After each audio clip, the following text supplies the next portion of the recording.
Welcome to നിഷിദാസ് cuisine. ഇന്ന് ഉണ്ടാക്കുന്നത് റവ പൊങ്കൽ. അരക്കപ്പ് റവ അടുപ്പത്തൊരു പാനിലേക്ക് ഇട്ട് വറുത്തെടുത്ത് മാറ്റി വെക്കാം. 1/4 കപ്പ് ചെറുപയർ പരിപ്പ് കഴുകിയെടുത്തത് അടുപ്പത്തൊരു കുക്കറിലേക്ക് ഇട്ട് മഞ്ഞൾപ്പൊടിയും വെള്ളവും ചേർത്ത് അടച്ചു വെച്ച് വേവിച്ചെടുക്കാം.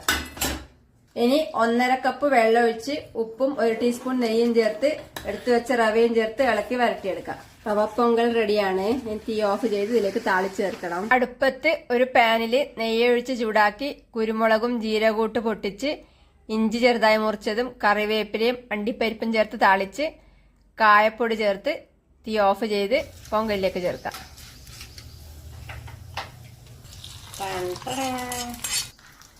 നല്ല അടിപൊളി ടേസ്റ്റിൽ റവ പൊങ്കൽ റെഡിയാണ്.